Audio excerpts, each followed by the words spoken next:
Hello दोस्तों, स्वागत है हमारे यूट्यूब चैनल रिव्यू राइज पर। आज हम एक्सप्लेन करने वाले हैं मूनफॉल मूवी को। मूनफॉल 2022 की साइंस फिक्शन डिजास्टर फिल्म है जिसको रोलैंड एमेरिच ने डायरेक्ट और प्रोड्यूस किया है। फिल्म में Halle Berry, Patrick Wilson, John Bradley, Michael Pena, Charlie Plummer, Kelly Yu और डोनाल्ड सदरलैंड जैसे कैरेक्टर्स हैं। मूवी की शुरुआत में 2011 में अंतरिक्ष यात्री ब्रायन हार्पर, जोसिंडा फाउलर और न्यूकोमर मार्कस एक सैटेलाइट की मरम्मत के लिए एक स्पेस शटल मिशन पे होते हैं। ब्रायन हार्पर और न्यूकोमर मार्कस बाहर सैटेलाइट को रिपेयर कर रहे होते हैं और इनको शेल्टर के अंदर से जोसिंडा फाउलर कमांड कर रही होती है। सब कुछ ठीक चल रहा होता है, तभी उनके कम्युनिकेशन सिस्टम काम करना बंद कर देते हैं और ब्रायन अपने तरफ कुछ आते हुए देखता है जो कि नैनो साइज के क्रीचर्स होते हैं। वो आकर इनके शटल और इनसे टकराते हैं जिससे मार्कस कहीं स्पेस में खो जाता है। ब्रायन किसी तरह से जोसिंडा के शटल तक पहुंचता है जहां पर जोसिंडा टक्कर के कारण घायल होकर बेहोश होकर पड़ी होती है।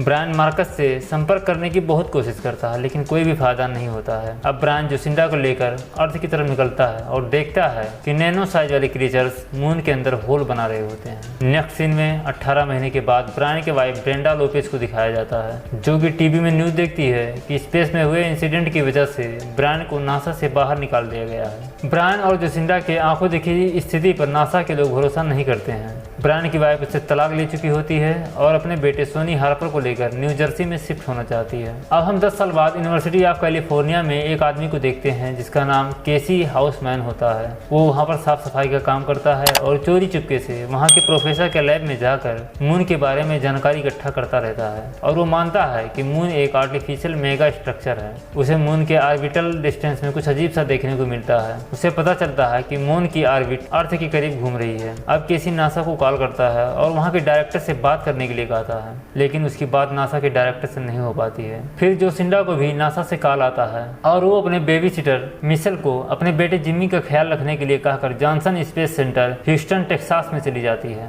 जहां पर उसको मून के ऑर्बिट के बदलने के बारे में बताया जाता है और बताया जाता है कि मून का ऑर्बिट रेडियस बहुत कम हो रहा है और वो अर्थ के करीब आने वाला है। वो लोग एक वीडियो फुटेज में मून के ऊपर कुछ अजीब सा देखते हैं। उधर केसी की बातों पर नासा वाले बिल्कुल भी भरोसा नहीं कर रहे थे। तभी उसे पता चलता है कि आज एस्ट्रोनॉट डे है और वो वहाँ पर सारे प्रूफ लेकर जाता है। वहाँ पर जाने के बाद वहाँ पर उसे केवल बच्चे ही मिलते हैं जो उसे अपना टीचर समझ लेते हैं। अब केसी बच्चों को मून के बारे में बताता है। तभी वहाँ पर ब्रायन आता है जो कि उन बच्चों को लेक्चर देने वाला था। केसी ब्रायन को मून के बारे में बताता है लेकिन ब्रायन उसकी बातों को मजाक समझ लेता है और उसको वहाँ के गार्ड से बाहर निकलवा देता है। लेकिन केसी बाहर जाने से पहले अपने सारे डॉक्यूमेंट ब्रायन के पास छोड़ देता है पढ़ने के लिए। तभी ब्रायन के पास उसकी बीवी का कॉल आता है और वो उसको बताती है कि उसके बेटे को अरेस्ट कर लिया गया है क्योंकि वो गाड़ी को तेज चला रहा था और उसके पास ड्रग्स भी था। फिर कोर्ट में ब्रायन के बेटे का ट्रायल चलता है जहां पर ब्रायन अपने बेटे को छोड़ने के लिए कहा था लेकिन जज केस को पोस्टपोन कर देता है और ब्रायन के बेटे को जेल भेज देता है। फिर ब्रायन अपनी एक्स वाइफ ब्रेंडा के पति टॉम लोपेज को कॉल करता है जहां टॉम ब्रायन को कहता है कि तुम्हारी बदतमीजी के कारण सोनी को जेल हुई है। फिर केसी को दिखाया जाता है जो अपनी माँ से मिलने के लिए जाता है जो कि एक ओल्ड एज होम में रहती है और उनको बहुत जल्द भूलने की बीमारी होती है लेकिन उनको अपने बेटे की खोज पर भरोसा होता है और केसी से कहती है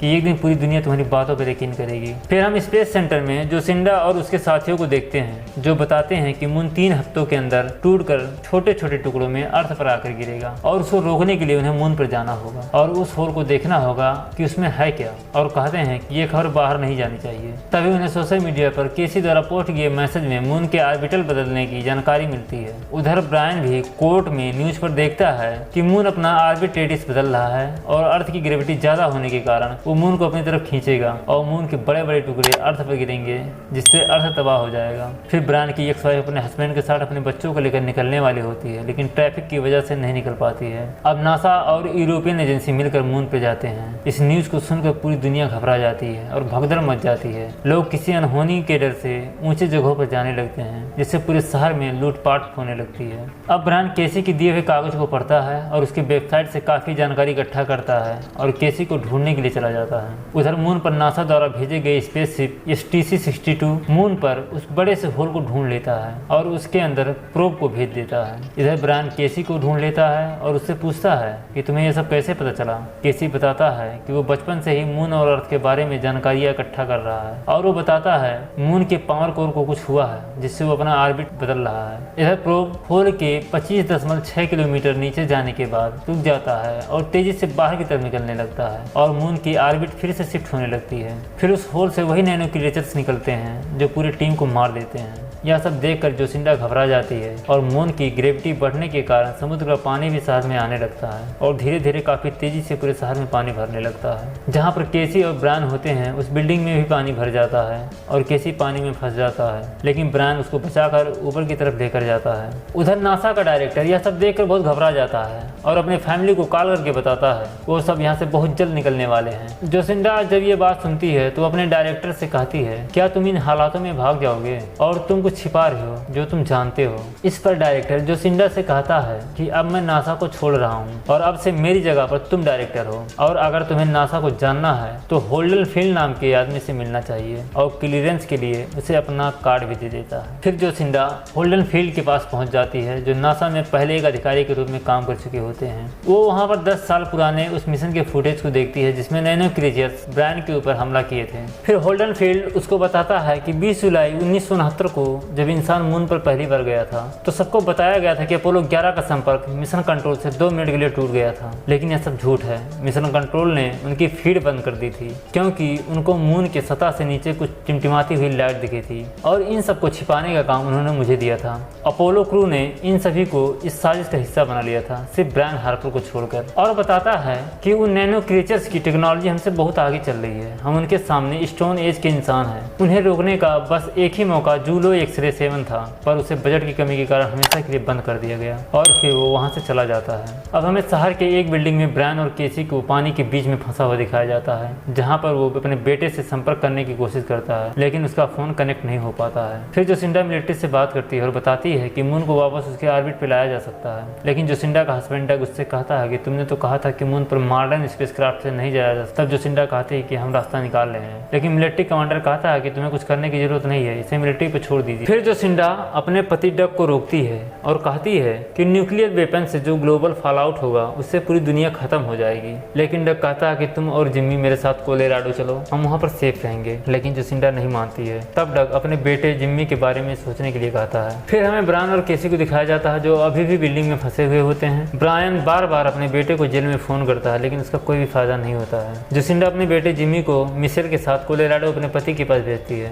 तब इसका बेटा उसको कहता है, क्या आप फिर से मून पर रॉकेट भेजने वाली हैं? जोसिंडा जिम्मी से कहती है कि नहीं, अब सारे रॉकेट म्यूजियम में रखे हुए हैं। तभी उसको होल्डन फील्ड द्वारा बताए गए जूलो एक्स-रे 7 के बारे में याद आता है। उसको प्रोटोटाइप EMP डिवाइस भी कहा जाता है। अब जोसिंडा अपने हस्बैंड को कॉल करके उस डिवाइस के बारे में पूछती है, लेकिन उसका हस्बैंड कहता है कि नासा को कुछ भी करने की इजाजत नहीं है। दूसरी तरफ नासा के कुछ लोग ब्रायन को लेने के लिए शहर की उस बिल्डिंग में आते हैं और केसी और ब्रायन को लेकर जोसिंडा के पास जाते हैं। जोसिंडा उनको एक पिक्चर दिखाती है जो मून के बने होल का होता है। वो उनको बताती है कि इसकी गहराई लगभग 25 किलोमीटर है, जो सालों पहले वहाँ पर हुआ था, आज उसी की वजह से ये सब कुछ हो रहा है। और उनको एक वीडियो क्लिप दिखाती है जिनमें उन क्रिएचरों ने उनके भेजे हुए क्रू मेंबर्स को मार दिया था। फिर केसी उनको बताता है कि ये क्रिएचर्स मून के मेगा स्ट्रक्चर के पावर कोर के साथ कुछ कर रहा है और बताता है कि मून को एलियंस ने बनाया था और हमें मून के अंदर जाकर उनसे कांटेक्ट बनाना होगा। फिर जोसिंडा उनसे कहती है कि हम इन पर अटैक करने वाले हैं क्योंकि ये हमारी टेक्नोलॉजी से वाकिफ हैं और इस काम को करने के लिए हमें तुम्हारी जरूरत है, क्योंकि ब्रायन ने बिना पावर के शटल को अर्थ पर लैंड किया था।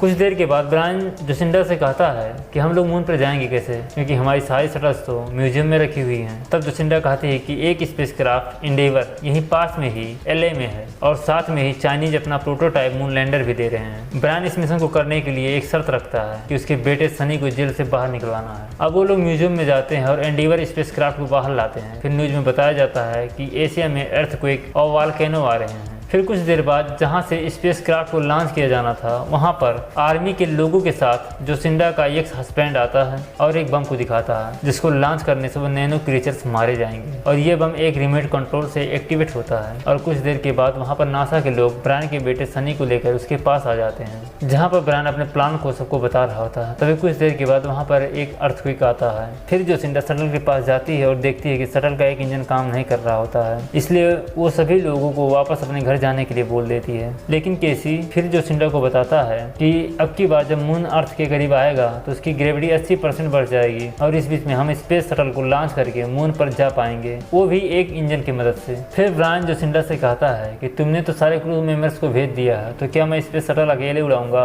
जिस पर जोसिंडा कहती है इसलिए मैं तुम्हारे साथ आ रही हूँ, और वो लोग केसी को भी साथ में आने के लिए कहते हैं। फिर जोसिंडा अपने बच्चे और मिशेल को ब्रायन के बेटे सनी के साथ कोलोराडो की तरफ भेज देते हैं, जहाँ पर एक सेफ बंकर होता है और जोसिंडा का एक्स हस्बैंड उनका वहीं पर वेट कर रहा होता है और वो लोग स्पेस शटल के अंदर लॉन्च के लिए जाते हैं। तभी एक ग्रेविटी वेव उनकी तरफ आ रही होती है, इसलिए जल्दी से स्पेस क्राफ्ट को लॉन्च कर दिया जाता है और वो वेव से बाहर निकल जाते हैं। लेकिन कुछ देर के बाद में उनके स्पेस क्राफ्ट में रेड लाइट का सिग्नल देता है, क्योंकि उनका इंजन सीधा नहीं होता है। उनका एक बूस्टर भी बंद हो जाता है, जिसकी वजह से स्पेस शटल झुकने लगता है और वे लोग दोनों बूस्टर और मेन टैंक को शटल से अलग कर देते हैं और उनको मून की ग्रेविटी अपनी तरफ खींचने लगती है। फिर सनी जोसिंडा की एक्स हस्बैंड को कॉल करके बताता है कि वो लोग कोलोराडो आ रहे हैं, जिस पर वो कहता है कि यहाँ पर सिक्योरिटी बहुत टाइट है, यहाँ पर आने से पहले मुझे कॉल कर लेना, जिससे मैं क्लियरेंस दिला पाऊँ। दूसरी तरफ ब्रायन स्पेस में अपने शटल में फ्यूल भर रहा होता है और देखता है कि मून तेजी से अर्थ की तरफ बढ़ रहा है। इधर सनी को 3 लोग पकड़ लेते हैं और उसकी गाड़ी को लेकर भाग जाते हैं। कुछ देर के बाद मून से छोटे छोटे टुकड़े अर्थ पर गिरते हैं और मून सामने आ जाता है और ग्रेविटी से सभी चीजों को अपनी तरफ खींचने लगता है। उधर केसी,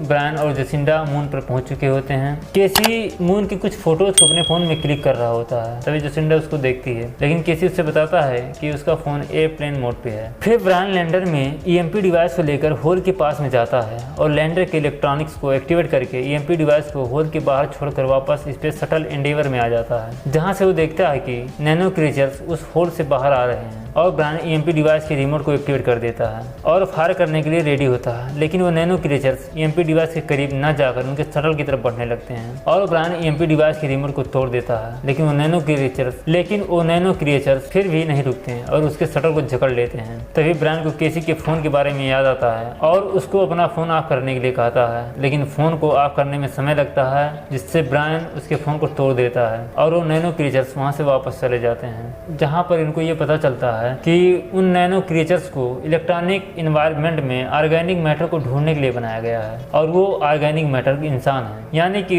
उन्हें इंसानों को खत्म करने के लिए बनाया गया है। फिर जोसिंडा कहती है कि मिलिट्री वाले कभी भी मून पर न्यूक्लियर बम छोड़ सकते हैं, लेकिन ब्रायन लैंडर को लेकर मून के अंदर जाने की बात करता है, क्योंकि मिसाइल को लॉन्च होने में लगभग 2 घंटे का समय बचा होता है। वहीं दूसरी तरफ ब्रायन की एक्स वाइफ का हस्बैंड सनी को ढूंढ लेता है और उनको एक सेफ जगह पर ले जाता है, जहाँ पर सनी अपनी माँ और उसके हस्बैंड को बताता है कि ब्रायन स्पेस में है। तभी रेडियो पर यह खबर आती है कि इस जगह को सभी लोग जल्दी से जल्दी खाली कर यहाँ से निकल जाएं, क्योंकि यहाँ पर एटमॉस्फेरिक डिसिपेशन के कारण सांस लेने के लिए हवा नहीं बचेगी। और सनी बताता है कि हमें जिम्मी के डैड तक पहुँचना है, जो कि एक मिलिट्री कंपाउंड में है और वह यहाँ से कुछ घंटों ही दूर है। फिर मून पर ब्रायन, केसी और जोसिंडा होल के अंदर जाते हैं, जो लगभग 20 किलोमीटर अंदर जाने के बाद उन्हें कुछ दिखाई नहीं देता है, जिसकी वजह से वो लैंडर के इलेक्ट्रॉनिक्स को ऑन कर देते हैं। इलेक्ट्रॉनिक्स को ऑन करते ही वो नैनो क्रीचर्स जाग जाते हैं। इधर सनी और उसके माँ का हस्बैंड ऑक्सीजन सिलेंडर इकट्ठा कर रहे होते हैं। तभी वहाँ पर वही तीनों रॉबर्स आ जाते हैं जिन्होंने सनी की गाड़ी को चुराया था, लेकिन सनी उनके ऊपर गन तान देता है और वो लोग किसी तरह से वहाँ से भाग कर निकल जाते हैं। दूसरी तरफ केसी मून के अंदर के स्ट्रक्चर को देखकर बहुत खुश होता है कि उसके हिसाब से इकट्ठी की गई सारी जानकारियाँ सच्ची थी। अब वो लोग मून के कोर के पास पहुँच चुके होते हैं। ब्रायन जोसिंडा से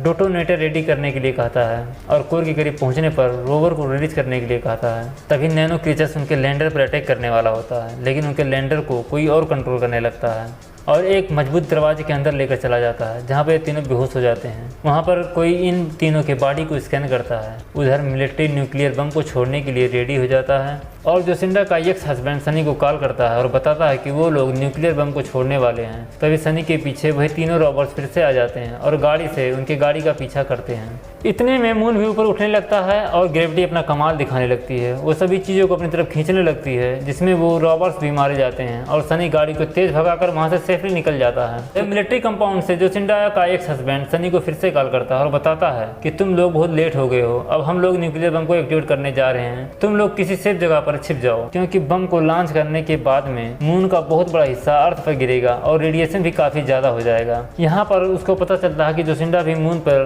ब्रायन के साथ गई है और वह बहुत ही अपसेट हो जाता है। उधर धीरे धीरे अर्थ से ऑक्सीजन भी खत्म होने लगती है और सभी लोग मर रहे होते हैं। सनी और बाकी सभी ऑक्सीजन को लगाकर एक पहाड़ी पर बने लगभग आधा किलोमीटर लंबे कंक्रीट के टनल में जाने लगते हैं। उधर स्पेस में जोसिंडा और केसी को जब होश आता है तो उन्हें पता चलता है कि यहाँ पर ऑक्सीजन है, लेकिन ब्रायन वहाँ पर नहीं होता है। वो लोग ब्रायन को ढूंढने के लिए आगे बढ़ते हैं, तभी एक दरवाजा अपने आप खुलता है। अब ये दोनों डरते हुए उस दरवाजे के पास में जाते हैं, शायद इनको कोई गाइड कर रहा था। वहीं दूसरी तरफ ब्रायन को होश आ जाता है तो उसके सामने उसके बेटे सनी के बचपन में दिखने वाले जैसा एक लड़का दिखाई देता है, जो ब्रायन को बताता है कि मुझे बनाया गया है आपके दिमाग के जरिए, मुझे उन्हीं लोगों ने बनाया है जिन्होंने आपको बनाया है। वो ब्रायन को बताता है कि आज से अरबों साल पहले आपके पूर्वजों के पास वो सब कुछ हुआ करता था। यहाँ से दूर गैलेक्सी के दूसरे हिस्से में उन्होंने एक अलग दुनिया बनाई थी जिसमें अमन और शांति थी, और इस दुनिया को एक central self learning computer system चलाता था। यह सिस्टम इनकी बड़ी मदद करता था। इन्हें आज आर्टिफिशियल इंटेलिजेंट या AI कहा जाता है। एक दिन इनकी बनाई हुई टेक्नोलॉजी उनके कंट्रोल से बाहर हो गई और नैनो टेक्नोलॉजी से बने अनलिमिटेड ग्रुप्स में बदल गई और एकजुट होकर एक साथ खड़े हो गए, और उन्हें अपने से कमजोर प्रजाति से कोई भी डर नहीं था और ना ही वो